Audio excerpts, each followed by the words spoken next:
नमस्कार। मैं राजनीतिक परिवार में पैदा हुआ। जब मैं छोटा सा था 1980 में प्रियंका और मैं घर में लेई बनाते थे, रात को निकलकर पोस्टर चिपकाते थे। चुनाव समझता हूं। 20 साल से मैं स्वयं चुनाव लड़ रहा हूं। पोलिंग कैसे होती है, पोलिंग बूथ कैसे मैनेज किया जाता है, वोटर लिस्ट, फॉर्म 17, ये सब मैं गहराई से समझता हूं। कुछ समय पहले हमें दाल में काला लगा। चुनाव के नतीजे आते थे, मूड एक तरीके का होता था, रिजल्ट दूसरे तरीके का। मुझे याद है उत्तराखंड में हम चुनाव हारे। बाद में मैंने कैंडिडेट से पूछा कि जहां रोड शो हुआ था वहां जाके देखिए हमें कितने वोट मिले। हजारों लोग आए थे, पोलिंग बूथ में किसी ने वोट नहीं किया। यह असंभव था, यह हो ही नहीं सकता। उसके बाद छत्तीसगढ़ और मध्य प्रदेश के रिजल्ट, हमें लगा कुछ ना कुछ गलत हो रहा है। 2018 में मध्य प्रदेश में चुनाव होता है, हम जीतते हैं। हमारी सरकार चोरी हुई थी। 2023 में चुनाव होता है, मैंने अपने आंखों से भारत जोड़ो यात्रा में देखा, भयंकर एंटी इनकम्बेंसी, और हमें 65 सीट मिलते हैं। इम्पॉसिबल, हो ही नहीं सकता। और फिर महाराष्ट्र में पहली बार हमें सबूत मिला। विधानसभा और लोकसभा के बीच में जादू से नए वोटर आते हैं, और जहां भी इन नए वोटर्स ने वोट किया वहां वोट बीजेपी को गया। महाराष्ट्र चुनाव के बाद जब हमें डाउट हुआ, हमारे गठबंधन के सारे नेताओं ने प्रेस कॉन्फ्रेंस किए और हमने इलेक्शन कमीशन से कहा कि आप हमें वोटर लिस्ट दीजिए, वीडियो रिकॉर्डिंग दीजिए। इलेक्शन कमीशन ने मना किया। ना उन्होंने हमें वोटर लिस्ट दी और ना उन्होंने वीडियो रिकॉर्डिंग दी। डाउट हुआ, क्यों नहीं दे रहे, क्या कारण है? तो हमारे दिमाग में सवाल उठा, क्या इलेक्शन कमीशन बीजेपी की मदद कर रहा है? क्या इलेक्शन कमीशन ही इलेक्शन को चोरी करवा रहा है? इसके बाद हमने एक टीम सेटअप की और हमने उन्हें कहा कि आप जाइए, एक कंस्टिट्यूएंसी में जाके ढूंढिए, सच्चाई ढूंढिए, किस प्रकार से चीटिंग की जा रही है, किस प्रकार से यह काम किया जा रहा है और कौन कौन इस काम को कर रहे हैं। सबसे महत्वपूर्ण बात यह है कि इलेक्शन कमीशन डिजिटल डेटा नहीं देता है, फिजिकल डेटा देता है। मतलब लाखों कागज में वोटर लिस्ट दे देगा, मगर डिजिटल वोटर लिस्ट किसी को कभी नहीं देता। क्यों नहीं देता? कारण क्या है? कारण है कि अगर डिजिटल डेटा मिल जाए तो इलेक्शन कमीशन की सच्चाई पूरे देश को पता लग जाए। हमने टीम को बताया, मैंडेट दी कि आप जाके चेक कीजिए, आप 5-7 सीटों पे पता लगाइए कि चीटिंग हुई, और अगर हुई तो कैसे हुई। टीम ने हमें एक दिन बताया कि 5-7 सीटों पे काम किया ही नहीं जा सकता। क्यों? मैंने उनसे पूछा क्यों नहीं किया जा सकता। उन्होंने मुझे ये कागज दिखाए। ये जो कागज हैं, ये एक लोकसभा के कागज नहीं है, ये एक विधानसभा के कागज है, और इन कागजों को हमने मैन्युअली सॉर्ट करना पड़ा।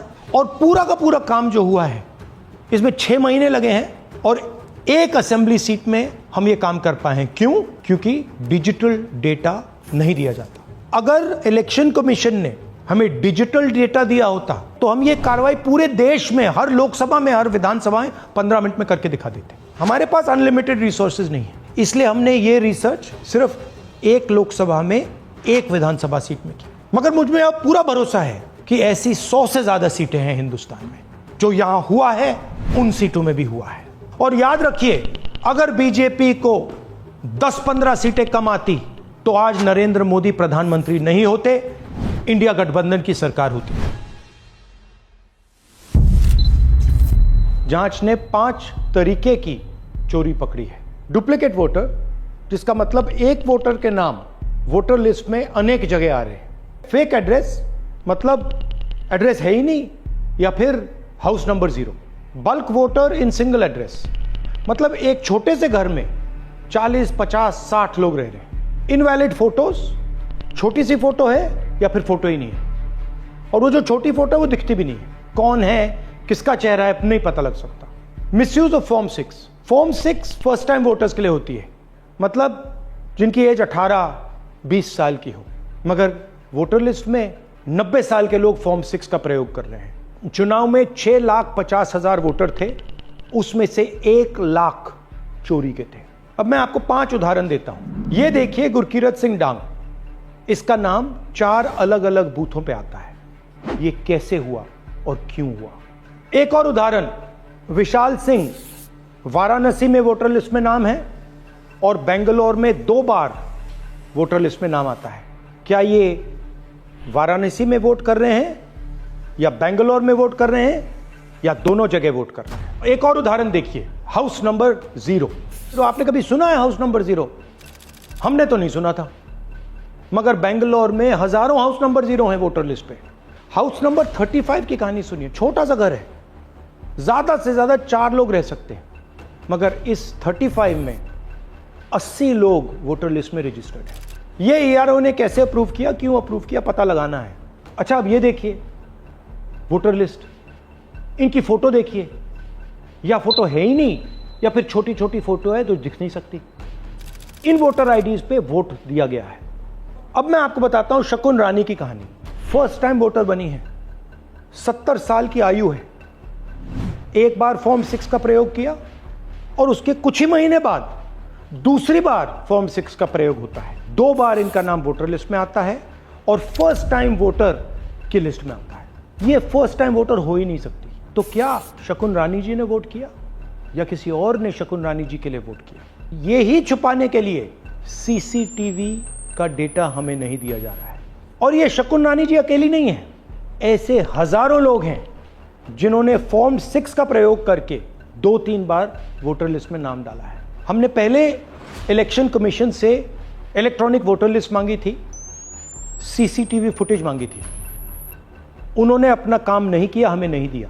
फिर हमने अपना इन्वेस्टिगेशन कराया, आरटीआई भरे और हमारे पास डेटा आया। भाई और बहनों, सच्चाई यह है कि हिंदुस्तान में इलेक्शन कमीशन और बीजेपी मिलकर इलेक्शन चोरी कर रहे हैं। यह पूरा का पूरा सबूत ब्लैक एंड व्हाइट में आज हमने आपको दिया है। इलेक्शन कमीशन जानता है कि हमने उनकी चोरी पकड़ ली है, इसीलिए एसआईआर आया है। यह एसआईआर जो है इंस्टीट्यूशनलाइज चोरी है। इलेक्शन कमीशन खुलकर बिना डरे बीजेपी के साथ मिलकर चोरी कर रहा है। और ये जो एसआईआर है, इसका लक्ष्य गरीबों का जो हक है, उनका वोट जो है, उनसे चोरी करने का है। मैं आपको एक और बात बताना चाहता हूं। इस पूरी इन्वेस्टिगेशन में हमने वोटर एडिशन को देखा है, मगर जितना एडिशन होता है शायद उससे ज्यादा डिलीशन होता है, सबट्रैक्शन होता है। तो ये सिर्फ एक मेन तरीका हमने पकड़ा है, दूसरे तरीके पे हमने इन्वेस्टिगेशन की ही नहीं है अभी। मैं इलेक्शन कमीशन और इलेक्शन के ऑफिसर्स को साफ कह रहा हूं, आप जो कर रहे हो गलत कर रहे हो, ये ट्रीजन है, देश के खिलाफ है। ये मत भूलिए, टाइम आएगा हम आपको पकड़ेंगे, बचने वाले नहीं हो। It is critical that we expose voter चोरी।